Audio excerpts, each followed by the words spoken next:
ಸ್ನೇಹಿತರೆ, exam start ಆಗ್ತಿದಾವೆ ಅಂದ್ರೆ ನಮ್ಮ ಮನಸ್ಸಿನಲ್ಲಿ ಏನೋ ಗೊತ್ತಿಲ್ಲದ ಟೆನ್ಷನ್ ಹಾಗೂ ಭಯ. ಕ್ವಶನ್ ಪೇಪರ್ ಹೇಗೆ ಬರುತ್ತೋ ಗೊತ್ತಿಲ್ಲ, ನಾನು ಎಕ್ಸಾಮ್ ಬರೆಯೋಕೆ ಆಗುತ್ತಾ ಇಲ್ವಾ, ನನಗೆ ಹೈ ಸ್ಕೋರ್ ಬರುತ್ತಾ ಇಲ್ವಾ ಅನ್ನೋ ಡೌಟ್ಸ್ ತುಂಬಾ ಸ್ಟೂಡೆಂಟ್ಸ್ ಗೆ ಇರುತ್ತೆ. ಇನ್ನು ಕೆಲವು ಜನ ಸ್ಟೂಡೆಂಟ್ಸ್ ಅಟ್ಲೀಸ್ಟ್ ನಾನು ಪಾಸ್ ಆದ್ರೂ ಆಗ್ತೀನ, ನಾನು ವರ್ಷ ಪೂರ್ತಿ ಎಂಜಾಯ್ ಮಾಡಿದೀನಿ, ಇವಾಗ ಪಾಸ್ ಆಗೋದಕ್ಕೆ ಇಂಟ್ರೆಸ್ಟ್ ಇಲ್ದೇ ಇದ್ರೂ ತುಂಬಾ ಬಲವಂತವಾಗಿ ಓದ್ಬೇಕಾಗುತ್ತೆ, ತುಂಬಾ ಕಷ್ಟಪಟ್ಟು ಓದಿದ್ರು ಕೂಡ ಓದಿದ್ದು ಒಂದು ನೆನಪಿಗೆ ಬರ್ತಿಲ್ಲ, ಓದ್ಬೇಕು ಅಂತ ಬುಕ್ ನ ಓಪನ್ ಮಾಡಿದ್ರು ಓದೋದಕ್ಕೆ ಆಗ್ತಿಲ್ಲ, ಈ ಎಕ್ಸಾಮ್ಸ್ ಯಾಕಾದ್ರೂ ಬರ್ತಾವೋ ಅಂತ ತುಂಬಾ ಜನ ಸ್ಟೂಡೆಂಟ್ಸ್ ಟೆನ್ಷನ್ ಮಾಡ್ಕೊಳ್ತಿದ್ದಾರೆ. ಕೆಲವು ಜನ ಸ್ಟೂಡೆಂಟ್ಸ್ ಮೇಲೆ ಟೀಚರ್ಸ್, ಪೇರೆಂಟ್ಸ್ ಇವನು ಈ ಸಾರಿ ಸ್ಟೇಟ್ ಟಾಪರ್ ಆಗ್ತಾನೆ, ಡಿಸ್ಟ್ರಿಕ್ಟ್ ಟಾಪರ್ ಆಗ್ತಾನೆ, ಸ್ಕೂಲ್ ಟಾಪರ್ ಆಗ್ತಾನೆ ಅಂತ ಎಕ್ಸ್ಪೆಕ್ಟೇಷನ್ ಇಟ್ಕೊಳ್ತಾರೆ. ಕೆಲವು ಜನ ಟಾಪರ್ಸ್ ಆಗ್ಬೇಕು ಅಂತ ಇದ್ರೆ, ಇನ್ನು ಕೆಲವು ಜನ ಜಸ್ಟ್ ಪಾಸ್ ಆದ್ರೆ ಸಾಕು ಅಂತ ಅನ್ಕೊಳ್ತಿದ್ದಾರೆ. ಸ್ನೇಹಿತರೆ, ನೀವು ಟಾಪರ್ಸ್ ಆಗ್ಬೇಕು ಅಂತ ಅನ್ಕೊಂಡ್ರು ಅಥವಾ ಜಸ್ಟ್ ಪಾಸ್ ಆದ್ರೆ ಸಾಕು ಅಂತ ಅನ್ಕೊಳ್ಳೋ ಸ್ಟೂಡೆಂಟ್ಸ್ ಗೆ ಈ ವಿಡಿಯೋ ತುಂಬಾ ಹೆಲ್ಪ್ ಮಾಡುತ್ತೆ. ಎಕ್ಸಾಮ್ ಲಾಸ್ಟ್ ಮಿನಿಟ್ ಅಲ್ಲಿ ಕೂಡ ಬುಕ್ಸ್ ನ ಓಪನ್ ಮಾಡದೆ ಇರೋರು ಕೂಡ ಈ ವಿಡಿಯೋ ನೋಡಿದ ಮೇಲೆ ಈಸಿಯಾಗಿ ಪಾಸ್ ಆಗ್ತಾರೆ. ಎವ್ರಿ ಸ್ಟೂಡೆಂಟ್ ಕೂಡ ಟಾಪರ್ ಆಗ್ತಾರೆ. ನಾನು 100% ಗ್ಯಾರಂಟಿ ಆಗಿ ಹೇಳ್ತಿದ್ದೀನಿ. ಈ ವಿಡಿಯೋವನ್ನ ನೋಡಿದ ಮೇಲೆ ನೀವು ಕೂಡ ಹೇಳ್ತೀರಾ, ನಾನು ಈಸಿಯಾಗಿ ಎಕ್ಸಾಮ್ ನ ಬರೀತೀನಿ, ಇನ್ನು ನನ್ನ ಭಯ ಪೂರ್ತಿಯಾಗಿ ಹೋಗಿದೆ ಅಂತ. ಯಾಕಂದ್ರೆ ಫ್ರೆಂಡ್ಸ್, ಈ ವಿಡಿಯೋದಲ್ಲಿನ ಲಾಸ್ಟ್ ಮೂಮೆಂಟ್ ಟಿಪ್ಸ್ ತುಂಬಾ ಸ್ಪೆಷಲ್ ಆಗಿ ಇರ್ತವೆ. ಈ ಟಿಪ್ಸ್ ನ ನೀವು ತಿಳ್ಕೊಂಡು ಎಕ್ಸಾಮ್ ನ ಬರೆದ್ರೆ ನೆಕ್ಸ್ಟ್ ಲೆವೆಲ್ ಅಲ್ಲಿ ಬರ್ತೀರಾ. ಅವೇನು ಅಂತ ಇವಾಗ ನೋಡೋಣ. ಸ್ನೇಹಿತರೆ, ಕ್ವಶನ್ ಪೇಪರ್ ನಿಮ್ಮ ಕೈಗೆ ಕೊಟ್ಟ ಮೇಲೆ ಯಾವ ವಿಧಾನವಾಗಿ ಕ್ವಶನ್ ಪೇಪರ್ ನ ಹ್ಯಾಂಡಲ್ ಮಾಡಬೇಕು ಮತ್ತು ಯಾವ ವಿಧಾನವಾಗಿ ಆನ್ಸರ್ ಶೀಟ್ ಅಲ್ಲಿ ಆನ್ಸರ್ ಬರಿಬೇಕು, ಇದು ನಿಮ್ಗೆ ಗೊತ್ತಾದ್ರೆ ಟಾಪರ್ಸ್ ಯಾವ ವಿಧಾನವಾಗಿ ಟಾಪರ್ಸ್ ಆಗ್ತಿದ್ದಾರೆ, ಬುಕ್ಸ್ ಓಪನ್ ಮಾಡದೇ ಇದ್ದರೂ ಹೇಗೆ ಪಾಸ್ ಆಗ್ಬೇಕು ಅಂತ ನಿಮ್ಗೆ ಅರ್ಥವಾಗುತ್ತೆ. ಈ ಒಂದು ಸೀಕ್ರೆಟ್ ನ ತಿಳ್ಕೊಂಡ್ರೆ 100% ಗೆ 100% ಸ್ಕೋರ್ ನ ತೆಗಿಬಹುದು. ಪೇಪರ್ ನ ಚೆಕ್ ಮಾಡೋರು ಒಂದೇ ಒಂದು ಮಾರ್ಕ್ಸ್ ನ ಕಟ್ ಮಾಡೋ ಅವಕಾಶ ಇರೋದಿಲ್ಲ. ಇವಾಗ ಟಿಪ್ಸ್ ಗಳನ್ನ ತುಂಬಾ ಕಾನ್ಸಂಟ್ರೇಷನ್ ಇಂದ ಕೇಳಿ.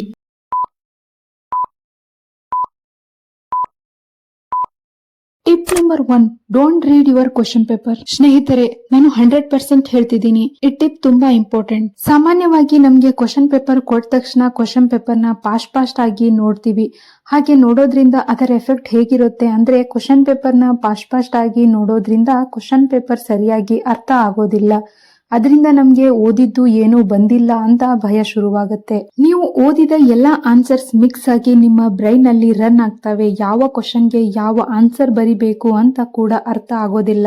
ಒಂದು ಆನ್ಸರ್ ಸ್ವಲ್ಪ ನೆನಪಾದರೆ ಇನ್ನು ಸ್ವಲ್ಪ ನೆನಪೇ ಆಗೋದಿಲ್ಲ. ಇನ್ನು ಕೆಲವೊಂದಿಷ್ಟು ಕ್ವಶನ್ಗೆ ಆನ್ಸರ್ ಎಷ್ಟು ಟ್ರೈ ಮಾಡಿದ್ರು ಕೂಡ ನೆನಪಿಗೆ ಬರೋದಿಲ್ಲ. ಅವಾಗ ಏನಾಗುತ್ತೆ ಗೊತ್ತಾ, ನಿಮ್ಗೆ ಗೊತ್ತಿರೋ ಆನ್ಸರ್ಸ್ ನ ಕೂಡ ಬರೆಯದೆ ಇರೋ ಹಾಗೆ ಆಗುತ್ತೆ. ಯಾಕಂದ್ರೆ ನಿಮ್ಮ ಮೈಂಡ್ ಡಿಸ್ಟರ್ಬ್ ಆಗುತ್ತೆ. ಫಾರ್ ಎಕ್ಸಾಂಪಲ್, ಕ್ವಶನ್ ಪೇಪರ್ ಅಲ್ಲಿ 20 ಕ್ವಶನ್ಸ್ ಬಂದಿದ್ದಾವೆ, ಅದರಲ್ಲಿ ನೀವು ಓದಿದ್ದು 15 ಆನ್ಸರ್ಸ್ ಇದಾವೆ. ಆದ್ರೆ ನೀವು ಕ್ವಶನ್ ಪೇಪರ್ ನ ಓದುವಾಗ ನಿಮ್ಮ ಮೈಂಡ್ ಆ 15 ಕ್ವಶನ್ಸ್ ಮೇಲೆ ಅಲ್ಲದೆ ನಿಮ್ಗೆ ಗೊತ್ತಿಲ್ಲದೆ ಇರೋ ಆ 5 ಕ್ವಶನ್ಸ್ ಮೇಲೆ ಡೈವರ್ಟ್ ಆಗುತ್ತೆ. ಯಾಕಂದ್ರೆ ಅವಕ್ಕೆ ಆನ್ಸರ್ಸ್ ನಿಮ್ಗೆ ಗೊತ್ತಿಲ್ಲ. ಅವುಗಳನ್ನ ಬರೆಯದೇ ಇದ್ರೆ ಕಡಿಮೆ ಸ್ಕೋರ್ ಬರುತ್ತೇನೋ ಅನ್ನೋ ಭಯದಿಂದ ಉಳಿದಿರೋ 15 ಕ್ವಶನ್ಸ್ಗೆ ಆನ್ಸರ್ ಬರೆಯದೆ ಆ 5 ಕ್ವಶನ್ಸ್ ಬಗ್ಗೆನೆ ಯೋಚನೆ ಮಾಡ್ತೀರಾ. ನಿಮ್ಗೆ ಕರೆಕ್ಟ್ ಆಗಿ ಗೊತ್ತಿದ್ದ 15 ಕ್ವಶನ್ಸ್ಗೆ ಆನ್ಸರ್ ನ ಬರೆಯದೆ ಹೋಗ್ತೀರಾ.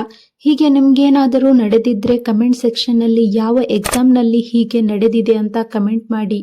ಈ ರೀತಿಯ ಮೂಮೆಂಟ್ ಅಲ್ಲಿ ಏನು ಮಾಡ್ಬೇಕು ಗೊತ್ತಾ, ಕ್ವಶನ್ ಪೇಪರ್ ನಿಮ್ಮ ಕೈಗೆ ಕೊಟ್ಟಾಗ ತಕ್ಷಣ ಅದರಲ್ಲಿ ನಾನು ಓದಿದ್ದು ಬಂದಿದಾವ ಇಲ್ಲ ಅಂತ ಫಾಸ್ಟ್ ಆಗಿ ನೋಡ್ಬೇಡಿ. ಕ್ವಶನ್ ಪೇಪರ್ ಕೊಟ್ಟ ತಕ್ಷಣ ಅದನ್ನ ಟೇಬಲ್ ಮೇಲೆ ಇಡಿ, ಪ್ರಶಾಂತವಾಗಿ ಉಸಿರನ್ನ ತೆಗೆದುಕೊಳ್ಳಿ, ನಿಮ್ಮ ಮೈಂಡ್ ನ ರಿಲ್ಯಾಕ್ಸ್ ಮಾಡಿ. ಯಾವ ರೀತಿಯ ಟೆನ್ಷನ್ ನಿಮ್ಮ ಮೈಂಡ್ಗೆ ಬರದೇ ಇರೋ ಹಾಗೆ ನಿಮ್ಮ ಕಣ್ಣುಗಳನ್ನು ಮುಚ್ಚಿ ಪ್ರಶಾಂತವಾಗಿ ಕುಳಿತುಕೊಳ್ಳಿ. ಇವಾಗ ನಿಮ್ಮ ಮೈಂಡ್ ಅಲ್ಲಿ ನಿಮ್ಮನ್ನ ಜಾಸ್ತಿ ಮೋಟಿವೇಶನ್ ಮಾಡಿದಂತಹ ವ್ಯಕ್ತಿಯನ್ನ ನೆನಪು ಮಾಡ್ಕೊಳ್ಳಿ.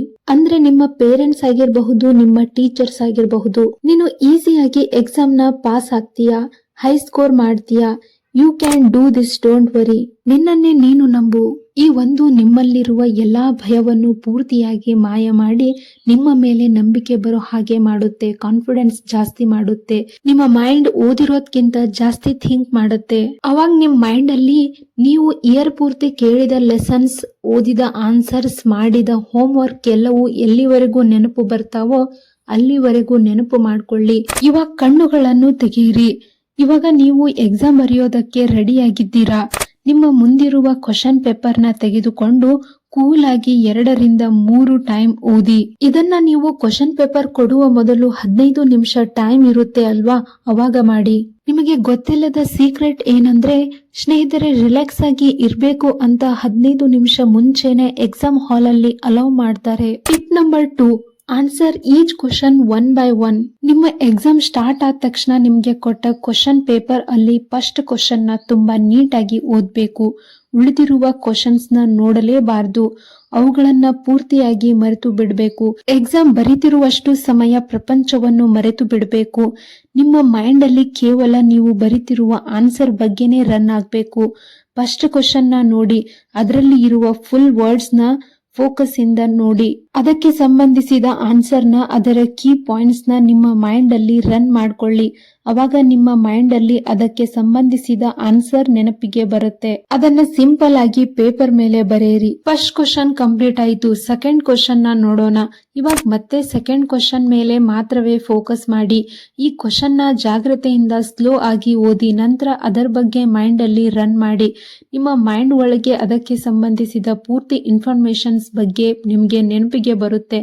ಅದನ್ನ ಸಿಂಪಲ್ ಆಗಿ ಪೇಪರ್ ಮೇಲೆ ಬರೆಯಿರಿ. ಹೀಗೆ ಪ್ರತಿ ಕ್ವಶನ್ಗೆ ಮಾಡಬೇಕು.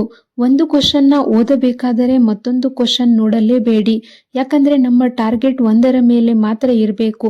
ಫಾರ್ ಎಕ್ಸಾಂಪಲ್, ಇದರಲ್ಲಿ ಸೆಂಟರ್ ಲೈನ್ ಮೇಲೆ ಬಾಣ ಇಡಬೇಕು ಅಂದ್ರೆ ಕೇವಲ ಸೆಂಟರ್ ಲೈನ್ ಮೇಲೆ ಮಾತ್ರ ನೋಡ್ಬೇಕು. ಬೇರೆ ಯಾವ ಲೈನ್ ನೋಡಿದ್ರೂ ಸೆಂಟರ್ ಲೈನ್ ಅಲ್ಲದೆ ಬೇರೆ ಲೈನ್ಗೆ ಬಾಣ ನಾಟುತ್ತೆ. ಅದೇ ವಿಧಾನವಾಗಿ ನಾವು ಯಾವ ಕ್ವಶನ್ಗೆ ಆನ್ಸರ್ ಬರಿಬೇಕು ಅಂತ ಅನ್ಕೊಳ್ತಿದೀವೋ ಅದನ್ನ ಮಾತ್ರವೇ ಕಾನ್ಸಂಟ್ರೇಷನ್ ಇಂದ ನೋಡ್ಬೇಕು, ಬೇರೆ ಯಾವ ಕ್ವಶನ್ ಕೂಡ ನೋಡಬಾರ್ದು. ಇವಾಗ ಥರ್ಡ್ ಕ್ವಶನ್ ನ ನೋಡಿ, ಅದರ ಬಗ್ಗೆ ನಿಮ್ಮ ಮೈಂಡ್ ಅಲ್ಲಿ ಏನಾದರೂ ಇನ್ಫಾರ್ಮೇಶನ್ ಬಂದ್ರೆ ಬರೆಯಿರಿ. ಇಲ್ಲ ಅಂದ್ರೆ ಅದರ ಬಗ್ಗೆ ಓವರ್ ಥಿಂಕಿಂಗ್ ಮಾಡಬೇಡಿ. ಅದನ್ನ ಬಿಟ್ಟು ನೆಕ್ಸ್ಟ್ ಕ್ವಶನ್ ನ ನೋಡಿ, ಅದರ ಬಗ್ಗೆ ನಿಮ್ಗೆ ಗೊತ್ತಿದ್ರೆ ಬರೆಯಿರಿ. ಥರ್ಡ್ ಕ್ವಶನ್ಗೆ ಆನ್ಸರ್ ನೆನಪಿಗೆ ಬರ್ತಿಲ್ಲ ಅಲ್ವಾ, ನನಗೆ ಈ ಸೆಕ್ಷನ್ ಅಲ್ಲಿ ಮಾರ್ಕ್ಸ್ ಕಡಿಮೆ ಬರ್ತಾವೇನೋ ಅಂತ ಥಿಂಕ್ ಮಾಡ್ತಾ ಕುತ್ಕೋಬೇಡಿ. ರಿಲ್ಯಾಕ್ಸ್ ಆಗಿ ಇರಿ. ನೆಕ್ಸ್ಟ್ ಸೆಕ್ಷನ್ಗೆ ಹೋಗಿ, ಅದರಲ್ಲಿ ನಿಮ್ಗೆ ಗೊತ್ತಿರೋ ಕ್ವಶನ್ಗೆ ಆನ್ಸರ್ ನ ಬರೆಯಿರಿ. ಇವಾಗ ನೀವು ಬಿಟ್ಟಿರುವ ಕ್ವಶನ್ ನ ಹೇಗೆ ಬರಿಬೇಕು ಅಂತ ನೋಡೋಣ. ಥರ್ಡ್ ಕ್ವಶನ್ ನ ನೋಡಿ, ಇವಾಗ ಅದನ್ನ ಮತ್ತೆ ಇನ್ನೊಂದು ಸಾರಿ ಸ್ಲೋ ಆಗಿ ನಿಧಾನಕ್ಕೆ ಓದಿ. ಇವಾಗ್ಲೂ ಕೂಡ ನಿಮ್ಗೆ ಆನ್ಸರ್ ನೆನಪಿಗೆ ಬರ್ತಿಲ್ಲ ಅಂದ್ರೆ ಇವಾಗ ಕ್ವಶನ್ ನ ಹಾಗೆ ಬಿಟ್ರೆ ನಿಮ್ಗೆ ಹಾಫ್ ಮಾರ್ಕ್ಸ್ ಕೂಡ ಬರೋದಿಲ್ಲ. ಹಾಗಂತ ಯಾವುದೋ ಒಂದು ಆನ್ಸರ್ ನ ಬರೆದರೂ ಕೂಡ ರಾಂಗ್ ಆನ್ಸರ್ ಆಗತ್ತೆ. ಇವಾಗ ಅದನ್ನ ಏನು ಮಾಡಬೇಕು ಅಂದ್ರೆ ಥರ್ಡ್ ಕ್ವಶನ್ ನ ಮತ್ತೆ ನೋಡಿ, ಅದರಲ್ಲಿ ಕೊಟ್ಟಿರೋ ಪಾಯಿಂಟ್ಸ್ಗೆ ನೀವು ಓದಿದ ಆನ್ಸರ್ ಅಲ್ಲಿ ರಿಲೇಟೆಡ್ ಆಗಿರೋ ಪಾಯಿಂಟ್ಸ್ ನ ಬರೆಯಿರಿ.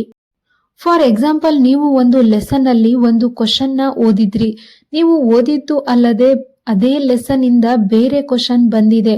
ಅವಾಗ ನೀವು ಆ ಲೆಸನ್ ನ ಓದಿದ್ದೀರಾ ಅಲ್ವಾ, ಅದರಲ್ಲಿನ ಮೇನ್ ಕೀ ಪಾಯಿಂಟ್ಸ್ ನ ಆಡ್ ಮಾಡಿ ಅದಕ್ಕೆ ಆನ್ಸರ್ ನ ಬರೆಯಿರಿ.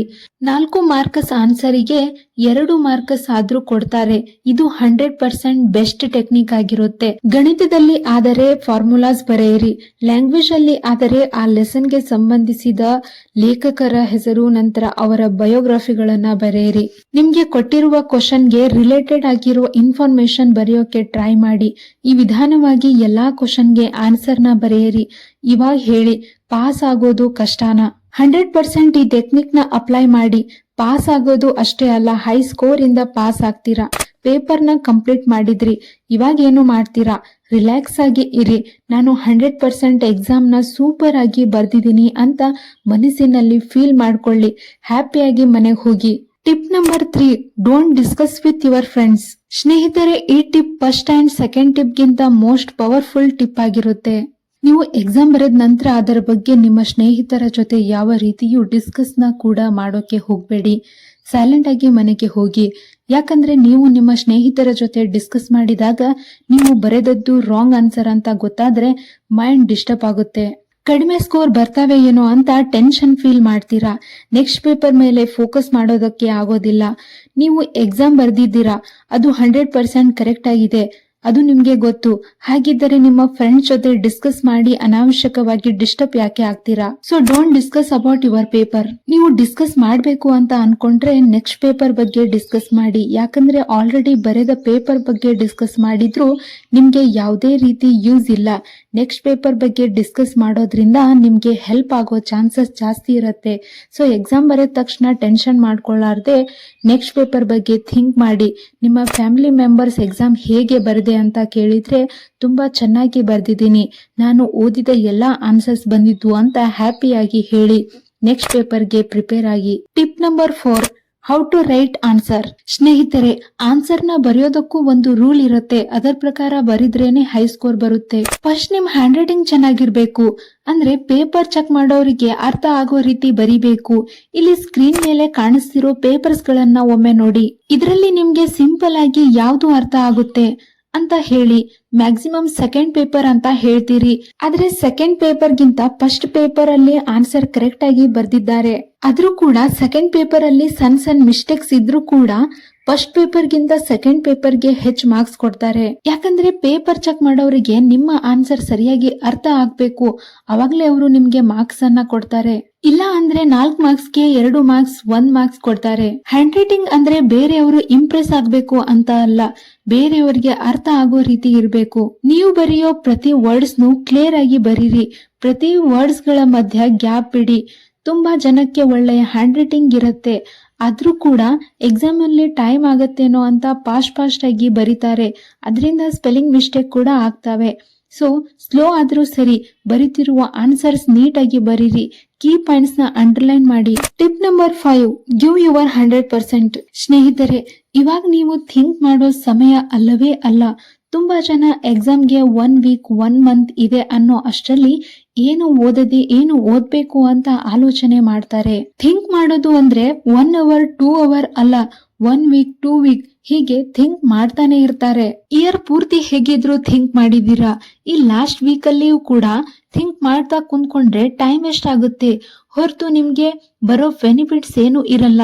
ಸೊ ಲಾಸ್ಟ್ ಮೂಮೆಂಟ್ ಅಲ್ಲಿ ಥಿಂಕ್ ಮಾಡೋದನ್ನ ಬಿಟ್ಟು ಓದೋದಕ್ಕೆ ಟ್ರೈ ಮಾಡಿ. ಯಾಕಂದ್ರೆ ಲಾಸ್ಟ್ ಡೇಸ್ ನಿಮ್ಮ ರಿಸಲ್ಟ್ ಡಿಸೈಡ್ ಮಾಡುತ್ತೆ. ನೀವು ಇಯರ್ ಪೂರ್ತಿ ಓದಿದ್ದೀರಾ ಇಲ್ವಾ ಅನ್ನೋದು ಇಂಪಾರ್ಟೆಂಟ್ ಅಲ್ಲ, ಈ ಲಾಸ್ಟ್ ಡೇಸ್ ಅಲ್ಲಿ ಓದಿದ್ದೀರಾ ಇಲ್ವಾ ಅನ್ನೋದು ಇಂಪಾರ್ಟೆಂಟ್ ಆಗಿರುತ್ತೆ. ಸೊ ನಿಮ್ಮ ಹತ್ರ ಎಷ್ಟು ನಾಲೆಜ್ ಇದೆ, ಎಷ್ಟು ಟ್ಯಾಲೆಂಟ್ ಇದೆ ಅಂತ ಇವಾಗ ತೋರಿಸ್ಬೇಕು. ಸ್ನೇಹಿತರೆ, ಈ ಟಿಪ್ಸ್ ನ ಯೂಸ್ ಮಾಡ್ಕೊಂಡು ಎಕ್ಸಾಮ್ ನ ಹ್ಯಾಪಿಯಾಗಿ ಬರೆಯಿರಿ. 100% ಪಾಸ್ ಆಗ್ತೀರಾ. ಟೆನ್ಷನ್ ನ ಬಿಟ್ಟು ತುಂಬಾ ರಿಲ್ಯಾಕ್ಸ್ ಆಗಿ ಇರಿ. ಅವಾಗ ನಿಮ್ಮ ರಿಸಲ್ಟ್ ಹೇಗಿರುತ್ತೆ ಅಂತ ನಿಮ್ಗೆ ಗೊತ್ತಾಗುತ್ತೆ. ನಿಮ್ಮನ್ನ ನೀವು ಬಿಲೀವ್ ಮಾಡಿ. ಈ ವಿಡಿಯೋ ನಿಮ್ಗೆ ಸ್ವಲ್ಪನಾದರೂ ಹೆಲ್ಪ್ ಆಗಿದ್ರೆ ಲೈಕ್ ಮಾಡಿ. ಇದೇ ರೀತಿಯ ಮತ್ತಷ್ಟು ವಿಡಿಯೋಗಳಿಗಾಗಿ ನನ್ನ ಚಾನೆಲ್ ನ ಸಬ್ಸ್ಕ್ರೈಬ್ ಮಾಡ್ಕೊಳ್ಳಿ. ನಿಮ್ಮೆಲ್ಲರ ಪರೀಕ್ಷೆಗಳಿಗೆ all the best. Thank you.